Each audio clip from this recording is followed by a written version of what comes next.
बरेली के इमाम अहमद रजा ने हमद भी इस अंदाज से की। अभी आपने मौलाना अब्दुल रहमान साहब क़िबला से सुना, वही रब है जिसने तुझको हमतन करम बनाया, हमें भीख मांगने को तेरा आस्था बताया, तुझे हमद है खुदाया, तुझे हमद है खुदाया। लोगों, वो रब इतना पावरफुल है जिसे चाहे मिनट में सेकंड में तख्त से उठा के तख्ते पे डाल देता है, और जिसे चाहता है तख्ते से उठा के तख्त पे पहुंचा देता है। वो इतना पावरफुल है कि उसके आगे किसी में खड़े होने की जरूरत नहीं। वही दुनिया और आखिरत उमाफीहा का मालिक है, वही रोजे जजा का मालिक है। उसकी शान ये है कि ना उसने किसी को जना, ना उसको किसी ने जना, ना उसकी कोई औलाद है, ना वो किसी का बाप है। सारी कायनात उसकी मखलूक है, सारी कायनात को उसी ने पैदा किया। और जिन लोगों को यह एहसास है कि हमारा रब अल्लाह है, वो उसके लिए सजदे भी करते हैं। 5 वक्ता नमाजों में अपने रब के आगे अपनी पेशानी झुकाया करते हैं, जिन्हें ये यकीन है कि हमारा रब अल्लाह है। अजीज़ाने मिल्लत इस्लामिया, वो देखने में किसी को नजर नहीं आता, वो सुनता है कान से पाक है, बोलता है जबान से पाक है, देखता है वो आंखों से पाक है। वो है कि हर जगह वो ही वो है। वो है जो किसी को नजर नहीं आता है। वो है जो ये कहता है, जब अपनी कुर्बत बताए तो कहता नहनु अक़रबु मिन हब्लिल वरीद, मुझे तलाश करते हो, मैं तो तुम्हारी रगे जान से ज्यादा करीब हूं। जब बंदा ये सोचता है कि वो मेरी सुनता है कि नहीं, तो वो कहता महबूब इनसे कह दो जब ये आवाज देते हैं तो मैं सुनता हूं और इनकी बातों का जवाब भी देता हूं। फरमाया गया अगर बंदा एक बार या रहमान कहता है तो रब 70 मरतबा कहता मांग मेरे बंदे क्या मांगता है। हमारा रब इतना करीब है, इतना करीम है कि वो 70 माओं से ज्यादा प्यार करता है। सच ये है कि हमने रब को पहचाना नहीं, हमने रब को पहचाना नहीं। हमारी पेशानियां इतनी बेआबरू थी कि किसी पत्थर के आगे झुक जाती थी, इतनी आवारा पेशानियां थी कि कभी समंदरों की लहरों के आगे झुक जाती। हमारे सजदे इतने बेगैरत थे कि किसी भी ताकत के आगे हो जाते थे। लेकिन मक्के में अब्दुल्ला का लख्ते जिगर आया, उसने आंखों से पर्दे हटाए।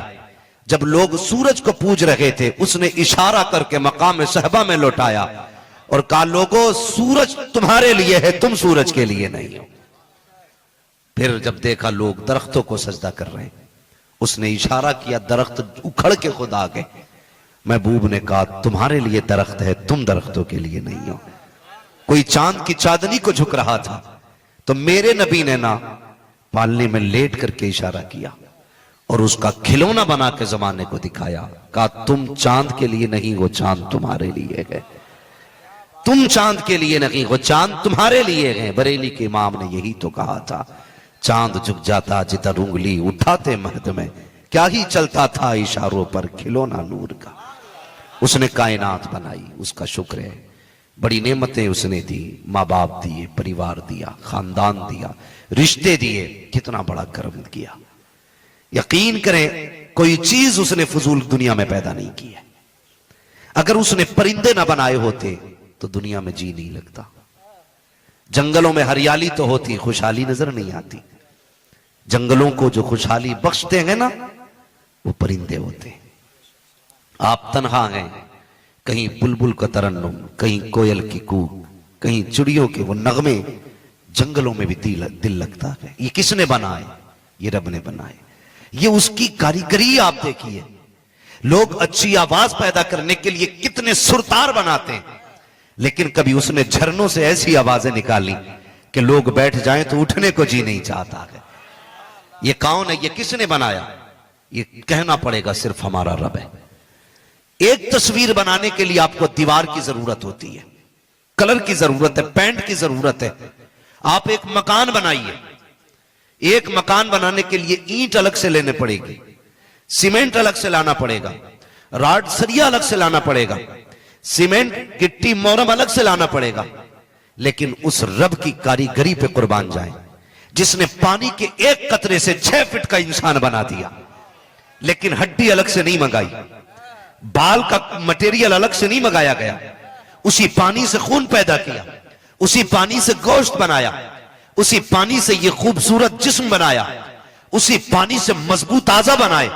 और जब उसकी कारीगरी आप देखें, सबकी आंखें बनाई लेकिन तवाजुन बरकरार रखा, सबकी आंखें आगे बनाई हैं, किसी की आंख आगे पीछे नहीं की गई है, आंखें सब एक जगह हैं लेकिन चेहरे नहीं मिलते। एक इतनी सी जगह में उसने कैसी कारीगरी की है, करोड़ चेहरे देख लो, कोई चेहरा किसी से नहीं मिलता है। और बड़ी बात करूं, चेहरा तो बड़ी चीज है, आज दुनिया तहकीक करके यहां पहुंची है कि साइन मिल सकते हैं, चेहरे भी आप बनवा सकते हैं, लेकिन अंगूठा ले लो, ये कभी नहीं मिला करता है किसी से नहीं मिलता। कितनी मशीनें बनाई गई, कितने तरीके निकाले गए, कितनी आइडिया बनवाई गई, सब थक गए आकर के, फिर झुकना पड़ा रब की कारीगरी के आगे। आज आईएएस भी है तो अंगूठा लगा रहा है, आईपीएस है तो अंगूठा लगा रहा है। उसने इतने से अंगूठे में कारीगरी की, यार उसकी कारीगरी के कुर्बान जाओ। उसने कौवे बनाए तो सारे एक से बना दिए, लेकिन जब अंगूठे बनाए तो अरबों खरबों लोगों के अंगूठे बनाए, किसी का अंगूठा एक दूसरे से नहीं मिलता है। कौन है ऐसी कारीगरी करने वाला? तो कहना पड़ेगा वही रब है जिसने तुझको हमतन करम बनाया, हमें भीख मांगने को तेरा आशना बताया। अपने रब को पहचानो, कभी सजदे करो तो ये सोच के करो कि उसके जैसा कोई नहीं है, वो किसी के जैसा नहीं है। लम यलिद वलम यूलद, न उसको किसी ने पैदा किया है, न उसने किसी को जना है। वो बेनियाज है, जिस दिन आवाज देगा कुल्लू मन अलैहा फान, सब कुछ फना हो जाएगा। वह यबका वजहु रब्बिका जुल जलाली वल इकराम, सिर्फ अल्लाह की जात बाकी रहेगी। हैरत होती है, लोग कभी कभी अपने रब से लड़ते हैं, हिम्मत नहीं है किसी में लड़ने की, ताकत नहीं है। तेरी मेरी औकात क्या है? जिब्रील जैसा फरिश्ता जिसके आगे तेज सांस नहीं ले सकता है, तेरी मेरी औकात क्या है? अपने रब को पहचानो, वो पावरफुल है, वो पावरफुल है, वो ऐसा पावरफुल है तुमने नहीं देखा। उत्तराखंड के अंदर मुसलमानों को 30 दिन की मोहलत दी गई, वो कहा गया था 30 दिन में घर खाली कर लो वरना हम करा लेंगे। 30 नहीं 15 दिन लौट के आए थे। ऐसा सैलाब उसने भेजा कि जो घर से निकालने की बातें कर रहे थे वो घर से बाहर खड़े हैं। उसकी गैरत और उसकी रहमत को चैलेंज मत करना। अगर वो अपनी पे आ जाए तो 1 सेकंड में पूरी कायनात को सजदे में गिरा देगा। वो पावरफुल है, उससे ना टकराना। लोगों, वो रब है, वही है जो मां के शिकम के अंदर तुम्हें जिंदा रखता है। लोग कहते हैं कि आसमान पे जाओगे तो दम घुट जाएगा, ऑक्सीजन नहीं। पानी में चले जाओ तो बिना ऑक्सीजन जिंदा नहीं रह सकते। एक ऐसा कमरा जिसमें कोई सुराख ना हो, उसके अंदर चले जाओ तो आप जिंदा नहीं रह सकते। वो कैसा खालिक है? वो 3 संदूकों के अंदर मां के शिकम में बच्चे को जिंदा रखता है। धड़कनें भी रहती हैं, सांसें भी रहती हैं। उस रब को मानो, उस रब की इबादत करो, उस रब को राजी करो, वही तुम्हारा रब है। उसी से अपनी लो लगाओ। वही रब है जिसने मुस्तफा जैसा पैगंबर पैदा किया। वही रब है जिसने हुसैन जैसा जिगर वाला पैदा किया। अगर मौत को उसने पैदा किया है तो अली असगर जैसा जिगर वाला भी उसने पैदा किया। अगर मौत उसने बनाई है तो अली अकबर जैसा बहादुर भी उसने बनाया है। ये सब उसकी तख्लीक और कारीगरी के नमूने हैं। हाँ, मौत कहती है सब देख के मुझे डर जाते हैं, लेकिन करबला में मौत भी हुसैन के आगे हाथ बांधे खड़ी थी। मौत के माथे पे अगर पसीना था तो वो करबला में आया था। लोगों, मैं इसीलिए कहता हूं अगर मौत को रब ने पैदा किया है तो फिर हुसैन को भी रब ने पैदा किया है। उस रब को मानो, उसी रब से मांगो, वो देता है। उस रब की इबादत करो। हमारा रब कौन है? सारे बोले कौन है? सारे बोले कौन है? हमारा रब, हमारा रब, हमारा रब। अभी सारे नहीं बोल रहे, अपने रब को पुकारो। अगर गाली बकने से बंदा गंदा हो जाता है तो रब का नाम लेने से बंदा जन्नती हो जाता है। हाँ, तुम नहीं जानते रब ने महबूब को पैदा किया। जब रब ने महबूब को पैदा किया, अल्लाह अकबर, तो जानते हो जब जिस्म बख्शा तो रब ने फरमाया महबूब बता, तू 70 साल तक सजदे में क्या कहता रहा? तो रब महबूब ने कहा था, मालिक पहले 70,000 बरस मैंने कहा था सुबहान अल्लाह सुबहान अल्लाह। रब इतना राजी हुआ, फरमाया जा, ये इनाम तेरी उम्मत को दे रहे हैं हम, ये इनाम तेरी उम्मत को दे रहे हैं। मालिक क्या मिलेगा? कहा तू सजदे में गिर के मुझे पाक कहता रहा, जा ये इनाम तेरी उम्मत को बख्शा। तेरा जो उम्मती मुझे पाक कहेगा, मेरी तस्बीह बयान करेगा ना, तो मैं उसको पाक कर डालूंगा, मैं उसको पाक कर डालूंगा। ये रब का एहसान है, ये इनाम है, रब का करम है। मुझे सच बताइए, हमारी औकात क्या है? औकात क्या है? अगर किसी बंदे का पेशाब बंद हो जाए ना, सिर्फ पेशाब, तो पूरी दौलत लगा देता है, पूरी संपत्ति में आग लगा देता है। लेकिन दौलत से कुछ नहीं होता, होता वही है जो रब चाहता है। मेरे कई सारे डॉक्टर्स दोस्त हैं जिनसे मेरी गुफ्तगू होती है, दीनदार डॉक्टरों से मेरी दोस्ती है। उनसे नहीं जो लूट खसोट करते हैं, उनसे नहीं जो मरने के बाद 3 दिन ऑक्सीजन लगा के 3 लाख का बिल बना के मरने वाले के हाथ में देते हैं। खुदा की कसम, मेरी दोस्ती भी उन डॉक्टरों से है कि मुसलमानों नहीं बल्कि लोगों का ये सोच करके इलाज करते हैं, पेशेंट जरूर है लेकिन खुदा का बंदा है। अगर तुम्हारे बीच कोई बंदा डॉक्टर हो, मेरी गुजारिश है तुम 6 दिन दवा के पैसे लिया करो, 1 दिन रब की रजा के लिए फ्री इलाज कर लिया करो, फ्री इलाज कर लिया करो। उन डॉक्टरों से मेरी बात हुई, कहने लगे जनाब, मैं कहता हूं बताओ तुमने दुनिया को कैसा पाया? तुम डॉक्टर हो, बड़ी बड़ी मेडिसिन तुम्हें मालूम है, बड़ा बड़ा इलाज तुम्हें आता है। कहने लगे कुछ नहीं है इलाज, और कुछ भी नहीं है दवाइयां। मैंने कहा, उन्होंने कहा, वो अब्दुल रहमान साहब सुने जरा दिल से इस बात को। उन्होंने कहा बड़े बड़े हमने केसेस देखे, कई बार ऐसा हुआ कि बंदा इतना मरीज था, हमने कहा ये तो मर ही जाएगा, लेकिन वो जिंदा वापस गया। और कई बार इतने कम मर्ज लेके लोग आए, हमने कहा इसको क्या होना, ये तो 1 खुराक में ठीक। कहने लगे लेकिन वो बचे नहीं। हमने ये तजर्बा किया, दवाइयां किसी को नहीं बचाती हैं, बचाता सिर्फ अल्लाह है, बचाता सिर्फ अल्लाह है। और अल्लाह ही शिफा देने वाला है, अल्लाह ही शाफी है।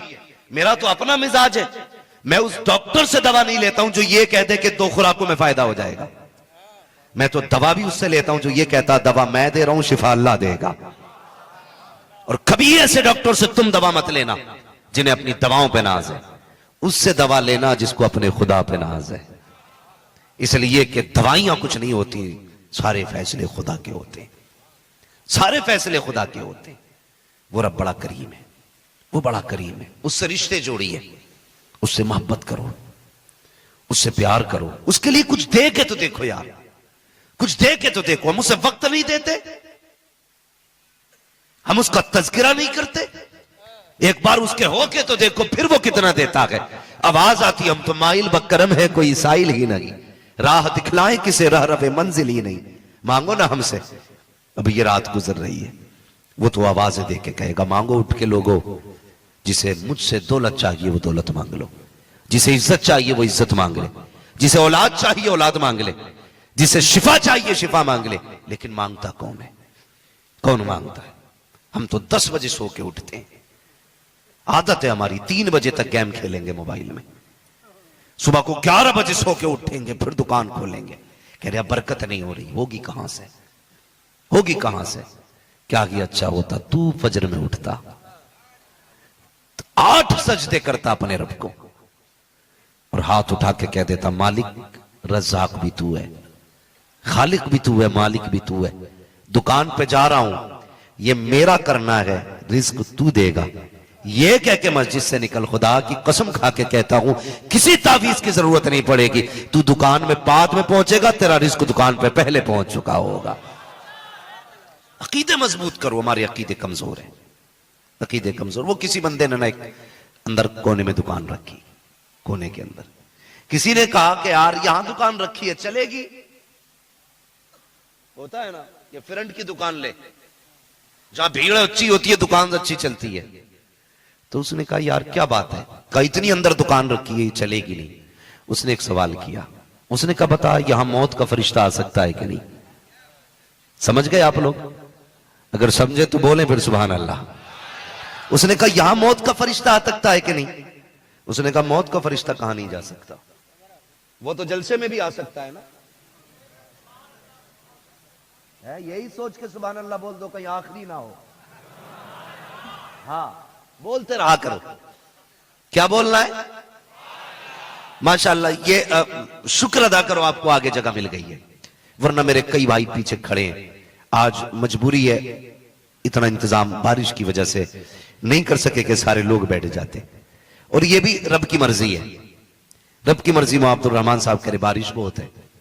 मैंने कहा दीवाने हुसैन के, बारिश ना भी पीछे मिंबर लगा देना, फिर देखना या तो बादल बरसेगा या फिर हुजूर के गुलाम बरसेंगे।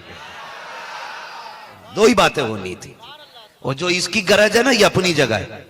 अगर इसका मसला ना हो ना, तो ये पूरी रात भर से हम इंशाल्लाह पूरी रात बोलने का दम रखते हैं। आप तो नहीं बह जाएंगे पानी में? डर गए? नहीं, कभी ये खतरा हो कि घर जाएंगे तो बीवी डांटेगी, कपड़े कहां खराब करके लाए। घबराना नहीं। हाँ, बस सुने जो मैं बात आपसे कह रहा हूं। मैंने क्या कहा था आपसे? वो जो है आपकी जी, याद भी रखा करो थोड़ा सा। हाँ, मौत का फरिश्ता हर जगह आ सकता है। उसने कहा कहां कहां के 7 तालों के अंदर भी आ जाएगा। अच्छा, तो उसने कहा यार अब तू बता, जब मौत का फरिश्ता यहां आ सकता है तो फिर रिज्क का फरिश्ता यहां नहीं आ सकता है? उसके हुक्म से मौत का फरिश्ता जहां पहुंच सकता है, उसी के हुक्म से रिज्क का फरिश्ता पहुंच सकता है। वरना मुझे बताओ, अगर ये बंदे के हाथ में रिज्क होता तो रक्शे वाले मर गए होते, ये मजदूरियां करने वाले लोग जिंदा नहीं रहते। अमीर तो इनको भूखा मार देते, पैसे वाले इनका खून निचोड़ लेते, लेकिन उसकी रहमत आवाज देती है, अगर तू एसी में लेट के खाता है ना, तो धूप में जो मजदूर खाते इनको मैं खिलाया करता हूं। तो रज़ाक कौन है? सारे बोले कौन है? अल्लाह रज़ाक है, और उसके फैसले कुर्बान जाए उसके करम पे। मांगा करो यार, उससे मांगा करो। अगर कुछ ना भी मिले ना, फाके से हो, तो चोरी ना करना, ब्याज ना लेना, रिश्वत का पैसा ना लेना, हराम का एक लुकमा ना लाना, फाका रखना, अपना मुंह आसमान की तरफ उठा के कहना मालिक मेरी भूख में राजी है ना तू, तो मैं तेरे फैसले में राजी हूं। मैं फाके रहूंगा लेकिन हराम का लुकमा नहीं खाना।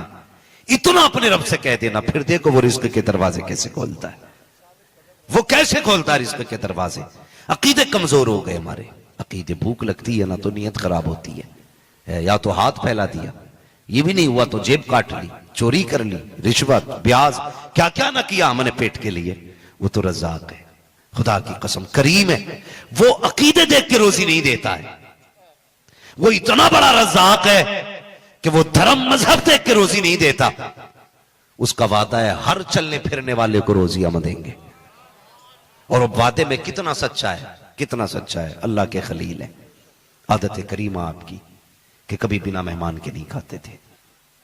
3 दिन हो गए कोई मेहमान नहीं आया, अल्लाह के खलील ने खाना नहीं खाया। वो किसी ने कहा था अल्लाह मेरे रिस्क की बरकत ना चली जाए, 2 रोज से घर में कोई मेहमान नहीं है। जिन घरों में मेहमान होते हैं अल्लाह उन घरों में बरकतें नाजिल फरमाता है। अल्लाह के खलील 3 दिन हो गए घर से निकल गए, कोई मेहमान मिले साथ लाए। बंदा गुजर के जा रहा, फरमाने लगे ठहर जा। रुक गया, क्या बात है? कहा यार मेरे घर का मेहमान बन जा, मेरे साथ खाना खा लेगा। वो दौर था कि जब रोटियां मैसर नहीं होती थी।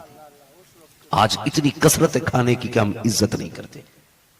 हाँ, पहले सहाबा इकराम खजूरों की गुठलियों पे गुजारे करते थे। आज अमीर के दस्तरखान के बचे हुए को कुत्ते मुंह फेर के चले जाते हैं। इतना बचता है हमारे दस्तरखानों पे।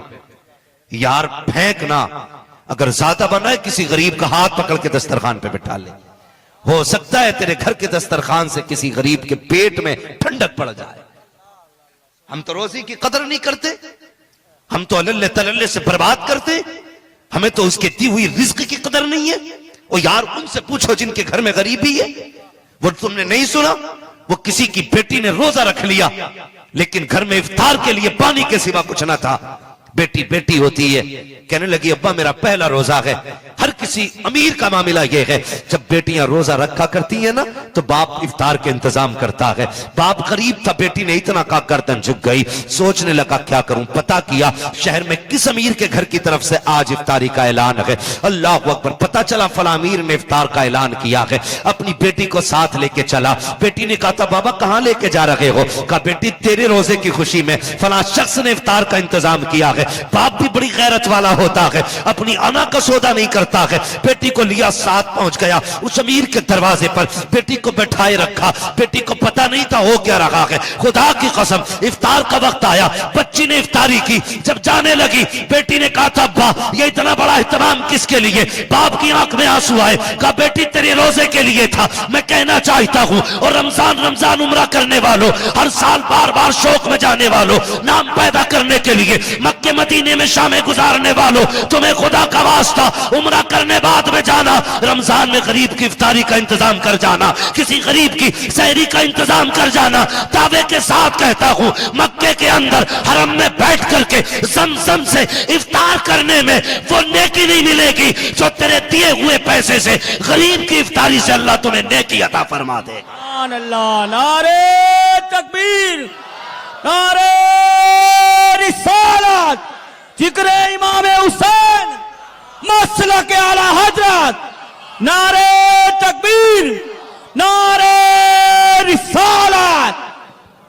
भाई इंतजाम करो, खिलाया करो गरीबों को, कदर किया करो खाने की। कितना खाना फेंकता है, कभी कभी रोने लग जाते हैं हम लोग, खुद रोते हैं। इसलिए नहीं कि हम फाके से, जब किसी के बच्चों को खाने के ढेर से पॉलिथीन के अंदर खाने की चीजें तलाश करते देखते हैं तो रोना आता है। हमारी कौम पर कुछ लोगों पर इतना पैसा है कि उनके कुत्ते 10-10 हजार का खाना खाते हैं, और कोई गरीब ऐसे भी हैं जो रात को भूखे सो जाते हैं। बंदे हो रब के यार, जगह पैदा करो दस्तरखान में, खिलाया करो लोगों को, वो शुक्र अदा किया करो। जब तुम किसी गरीब को देखो ना, उसके सर पे हाथ रख दो, सहारा बन जाओ। और तुम्हारे दरवाजे पे कोई आए ना तो उसे देख के अल्लाह का शुक्र अदा किया करो। ये कहा करो मालिक तेरा शुक्र है, यार रो भी दिया कर किसी फकीर को देख के, ये सोच के रो दिया कर शुक्र है तूने इतना दिया है कि मुझे देने वाला बनाया है, मांगने वाला नहीं बनाया है। ये सोच के भी दे दिया करो। हम 10,000 का जूता पहन लेते हैं लेकिन गरीब से मुंह फेर के निकल जाते हैं। वो सिग्नल, मस्जिद के दरवाजे, जुमे का दिन, लोगों की भीड़ में हाथ फैले हुए हम नहीं देखते। दे दिया करो, दिया करो अल्लाह की बारगाह में। वो करीम है, वो तुमसे तुम्हारा नहीं मांग रहा है, वो अपना दिया मांग रहा है, उसी का दिया हुआ है। और तेरे दरवाजे पे जो आया है ना वो खुद नहीं आया, उसे रब ने भेजा है। और जब उसने तुझे रिस्क दिया है, तेरी खुराक कितनी रोटी थी? 3 रोटी, बहुत ज्यादा 5 रोटी। कितना खा लोगे एक वक्त में? 10 रोटी। कमाते कितना हो? रोज की 100 रोटी। जितना आप सुबह से शाम तक कमाते हो उससे कितनी रोटी मिल सकती है? आपके परिवार के पेट से भी बच जाएंगी, इतनी रोटी मिल जाती है। लेकिन कभी तुमने सोचा वो इतना क्यों देता है? तो सुने, कभी वो लेके आजमाता है, कभी वो दे के आजमाता है। पहचानो अपने रब को। कभी वो, बात समझ रहे ना मेरी जो मैं बोल रहा हूं, कभी वो लेके आजमाता है, कभी वो, आप बोले, कभी वो दे के आजमाता है। ये जो सामने वाले बंदे ना, ये थोड़ा सा जिंदा रहे, पीछे वाले खाली देखते भी रहेंगे, काम चलता रहेगा, आप बोलते रहिएगा जब मैं पूछा करूं आपसे। कभी वो लेके आजमाता है, कभी वो दे के आजमाता है। जब कभी खाली हाथ करता है तो वो देखता है, देखूं ये सब्र करेगा या ताने देगा। और जब वो देता है तो ये आजमाता है, देखूं ये शुक्र करेगा या अय्याशी करेगा। वो दोनों तरीकों से आजमाता है। खाली हाथ हो तब भी उसे राजी करना, जेबें भरी हो तब भी उसे राजी करना। यार हमारी अपनी भूख 3 रोटी थी, वो 50 रोटी दे रहा है, तो हमारे लिए तो नहीं हो सकती ना। वो किन के लिए? वो कहता अब देख तेरे घर में कोई भूखा तो नहीं, अगर भूखा है तो कुछ रोटी उनमें तकसीम कर दे। अगर घर वाले फारिग हो गए तो फिर अपने रिश्तेदार देख, उनमें कोई फाके से तो नहीं है। हजरत कई बार देखा जाता है बंदे के खुद कपड़ों पे मक्खी नहीं बैठती है और सगी बहन पड़ोस के घर में बर्तन धो के गुजारे करती है। लानत हो ऐसी अमीरी पे। एक बाप की औलाद हो दोनों, तू और तेरी बहन, और कितना फर्क हो गया है। तेरे कपड़ों पे मक्खी नहीं बैठती और बहन को कभी मुंह धोने तक की फुर्सत नहीं मिलती। किसके लिए थी ये दौलत? तुम तो अपनी जायदाद पे अब सांप बन के बैठ गए कि इसमें बहन का कोई अधिकार, कोई हक ही नहीं है। और रिश्तेदारों को देखा करो यार, अगर कोई लेने वाला ना हो कभी हॉस्पिटल चले जाया करो, हॉस्पिटल चले जाया करो। मेरे पास मैसेजेस आते हैं, लोग अपनी अपनी रिक्वेस्ट करते हैं कि बेटी हॉस्पिटल में बढ़ती है, इलाज के लिए पैसे नहीं है। तो मैं सोचता हूं कि ये दुनिया में अकेला है, परिवार में कोई नहीं है, या सारे इतने मोहताज होंगे?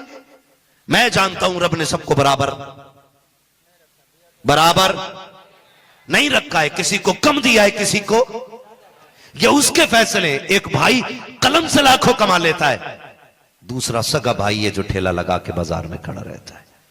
तुम देखोगे बारिश के मौसम में अमीर ठाट के साथ कमरे में लेटा है, गरीब पन्नी ओढ़ के ना रेनकोट पहन के भी फल बेच रहा है, क्योंकि उसे मालूम है अगर मैं बारिश में नहीं निकला मेरे बच्चे भूखे सो जाएंगे। बताओ क्या बिगाड़ा था इस गरीब ने अल्लाह का? कोई गलती थी? या जिसको अल्लाह ने कलम से लाखों पैदा कराए गए उसने कौन से चार चांद लगाए थे? सोचो तो सही। ना इसने कुछ बिगाड़ा ना उसने कुछ भला किया, मगर वो कहता है ये मेरे फैसले, जिसे चाहता हूं महलों में रखता हूं, जिसे चाहता हूं ठेलों पे रखता हूं, लेकिन ये इनके लिए नहीं, ये तेरे लिए। कभी ऐसा भी किया कर, तुझे मालूम है ना मेरा पड़ोसी गरीब है, मेरे घर में इतना है कि 6 महीने भी कमाने ना निकलूं तो मेरे बच्चे चैन से खाएंगे, लेकिन पड़ोस में इतना गरीब लेटा है, अगर वो बारिश में नहीं निकला तो बच्चे सो जाएंगे। यार कभी जेब से पैसे निकाल, जा कभी पड़ोस में बैठने के लिए, कभी उसकी बेटी को बेटी समझ के उसके हाथ में पैसे दे दे, कभी दावत कर उसकी भी, आ मेरे घर पे खा के जा। कसम खा के कहता हूं यार, तुम सोने के लुकमे खा लो तब भी इतना दिल सुकून में नहीं होगा जितना आगे को उठा करके किसी गरीब को खिलाने में अल्लाह सुकून दे देता है। तो अगर वो ज्यादा दे तो शुक्र करना, कम दे तो सब्र करना। ये फैसले किसके हैं? जोर से किसके हैं? करेंगे ना इंशाअल्लाह, हिस्सा रखेंगे दूसरों का। भाई मैं अगर 10,000 का भी कुर्ता पजामा पहन लूं या 10 करोड़ का पहन लूं, मुख्यमंत्री बन जाऊं या कुछ भी बन जाऊं, जब मौत आनी है ना तो जाना मिट्टी में। कोई मुंह में सोना दबा के नहीं जाएगा, कोई मुट्ठी में जेवर दौलत लेके नहीं जाएगा। वो कैसा पावरफुल है, वो कहता थे खाली हाथ भेज रहा हूं, खाली हाथ बुलवाऊंगा। तू दुनिया में कुछ भी कर ले, मेरे पास आना है ना तो यूं ही आना है। इतना फर्क था, जब पैदा हुआ था तो यूं था, और जब आएगा तो फिर यूं होगा, दिखा के जाएगा कि मैं कुछ लेके नहीं जा रहा हूं, मैं कुछ लेके नहीं जा रहा हूं। फिर क्या था, जब आया था मुट्ठी बांध के क्यों आया था? गोया वो कह रहा था लोगों मेरी मुट्ठी खाली ना समझना, इसमें मोहम्मद का दामन लेके आया, हुजूर का दामन लेके आया हूं। सारे कह दो सल्लल्लाहु अलैहि वसल्लम। जब भी हुजूर का नाम आया करे दरूद पढ़ लिया करो, दिल दिल में पढ़ लिया करो, पढ़ा करो जरूर भाई। तो ये जिंदगी है हमारी, कितना करोगे? लोग पूरी जिंदगी, कभी किसी की भूख मिटी है? मुझे तो नहीं लगता। 9 के 99, 99 के 9,000, 9,000 के 9 लाख, 9 लाख के 90,000, 90,000 के करोड़ करने के चक्कर में बंदा क्या होता है? पूरी कट जाती है, पूरी कट जाती है। कनात किया करो, सब्र किया करो, थोड़े पे सब्र करो, ज्यादा पे, ज्यादा पे अभी नहीं बोल रहे सारे, ज्यादा पे। मुझे बताओ, कटती गरीब की भी है, कटती अमीर की भी है। फर्क इतना है, गरीब की सुकून से कट जाती है, अमीर की बेचैनी में कटती है। हाँ जी, लोग फोन करते, मैं फला सेठ बोल रहा हूं, मैंने ठीक है भाई, सेठ है तो फिर कुछ पहुंच होगी ना वहां तक, कि नहीं नहीं नहीं अल्लाह ने खूब दिया हजरत। हाँ मैंने कहा खूब दिया, बता फिर कब्र में तो तेरी वैसे ही कट जाएगी, फरिश्ते छोड़ेंगे भी, छोड़ो 100 बीघे जमीन का मालिक आया है, इसकी 80 दुकानें थी भाई दुनिया में, चलो हिसाब नहीं कर रहे, नहीं नहीं वो कोई मसला नहीं है। मैंने कहा सुन, ये कोई जमींदारी नहीं है, जमींदारी सच्ची तो हुजूर की गुलामी में है। दौलत कितनी पैदा कर लो यार, ये कब्र में काम नहीं आएगी। कब्र में वही काम आएगी जो हुजूर की गुलामी की होगी, जो हुजूर की गुलामी की होगी। तो भाई पूरी जिंदगी तो कटी जानी है। अगर आपके पास ज्यादा है ना तो खर्च किया करो। हॉस्पिटल जाओ, वहां देखो लोग एक एक गोली को तरस रहे, एक एक टेबलेट के लिए परेशान है। लोग फोन करके कहते नींद नहीं आ रही हजरत। मैंने कहा गर्मी बहुत है भाई। क्या नहीं, मेरे रूम में तो एसी लगा है। तो मैंने कहा, कभी कभी हंसता हूं, मैं कहता हूं तुझे किसने बताया नींद एसी से नहीं आती है, नींद रब के करम से आया करती है।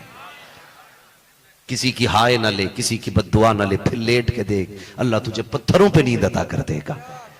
और दिल दुखा के, किसी गरीब को सता के, किसी की हक मार के, जेब काट के, आंखें फोड़ के जब रात को लेटेगा ना 20,000 कमा के, नींद नहीं आनी है, फिर तो गरीब की हाय करवटें दिलाया करती है, दिल बेकरार रहता है। वो कहा था किसी ने ना, फुटपाथ पे सो जाते हैं अखबार बिछाकर, मजदूर कभी नींद की गोली नहीं खाते, इसलिए कि वो किसी का दिल नहीं दुखाते, वो किसी का दिल नहीं दुखाते हैं। अल्लाह ताला हमें अपनी रजा के लिए काम करने की तौफीक अता फरमाए। बैठेंगे, अगर आप बैठे तो मैं गुफ्तगू आगे बढ़ाऊं, उठ के तो नहीं जाएंगे। मुझे जैसा अरकान कमेटी का हुक्म होगा मैं वैसा करूंगा। अगर यहां पे इस माइक का कोई छतरी का इंतजाम हो, छाता वगैरह का, हाँ तो आप उसका मशीनों का इंतजाम करें, मैं थोड़ी सी गुफ्तगू आगे करूं। देखो आज लगता है कि ये भी बरस के देख रहा है। जब जरूरत थी ये तब करबला में नहीं बरसा था, आज जरूरत नहीं है तो जम के बरस रहा है। हाँ मगर बात क्या है, ये भी ना ये देख रहा है कि जब पानी की जरूरत थी तब ना बरस के मैंने इम्तिहान लिया था, आज ज्यादा बरस के इम्तिहान ले रहा हूं। कितने लोग उठ के जाएंगे, जरा हाथ उठा के बता दें। कोई उठ के नहीं जाएगा, सुभान अल्लाह। हाँ जो लोग बुखार उखार के पेशेंट हैं वो देखो कोने गोशे पकड़ने लगे, है ना, मर्जी है फिर जो जहां को। क्या इरादा, सफर आगे किया जाए? तवज्जो है, जरा कह दें या रसूल अल्लाह, और जोर से और तड़प के। मैंने क्या कहा था, अल्लाह के खलील रास्ते में खड़े, उस वक्त रोटियां इतनी ज्यादा नहीं थी, मिल जाती तो खा लेते थे, नहीं मिलती थी तो सब्र करते थे, मिल जाए तो शुक्र और ना मिले तो सब्र कर लिया करते थे। अल्लाह के खलील ने हाथ पकड़ा, मेरे घर खाना नहीं खा लेता? उसने कहा क्यों नहीं, आप अगर कहें तो मैं खाना खाने के लिए तैयार हूं। अल्लाह अकबर। जब इतना सुना फरमाने लगे चल मेरे घर चल, हाथ पकड़ा अपने घर लेके गए। जब आप घर लेकर के गए दस्तरखान पे बैठ गए, मैंने कहा हमारा रब कैसा रज़ाक है, इस पे जरा गौर कीजिए। दस्तरखान पे बैठे, फरमाने लगे कि एक काम कर। कहा क्या? कहा एक काम कर, खाना लुकमा खाने से पहले तुझे मेरे रब का नाम लेना पड़ेगा। उसने कहा रब का नाम लेना पड़ेगा, मैं तो तुम्हारे रब को नहीं मानता हूं। उसने कहा अगर नहीं मानता ना तो फिर खा नहीं सकता है। उठ के चल दिया, खाना नहीं खाया। जैसी उठ के गया, रब ने जिब्रील को भेज दिया, जाओ मेरे जिब्रील, जाओ जाके मेरे खलील से कह दो अपना लुकमा बाद में मुंह में डालना, पहले जो नाराज होके गया है उसको मना करके लाओ। अल्लाह अकबर। अल्लाह के खलील उठे, जाके कहने लगे चल यार खाना खा ले। कहा तुमने तो भी मना किया था। कहा मैंने मना किया था, लेकिन अब चल मैं बुलाने आया हूं। कहा तुमने ये कहा था अगर रब का नाम लेगा तब खाऊंगा, अगर नाम नहीं लेगा तो नहीं खा सकता। कहा मैं खा तो लूंगा लेकिन नाम नहीं लूंगा। अल्लाह के खलील ने कहा था मत खा मत ले नाम, लेकिन खाना खा ले। कहा इतनी जल्दी तेवर कैसे बदल गए? तो खलील ने कहा था जिस रब की रजा के लिए मैंने तुझे हटाया था उसी ने कहा है अगर वो नहीं आएगा तो तू नहीं खाएगा। वो तो ये कहता है मैंने 70 साल खिलाया, कभी मैंने उससे अपना नाम न लिवाया, तू नबी होकर के कैसे शर्त लगा सकता है? चाह कलमा भले नहीं पड़ता है लेकिन बंदा तो वो भी खुदा का है।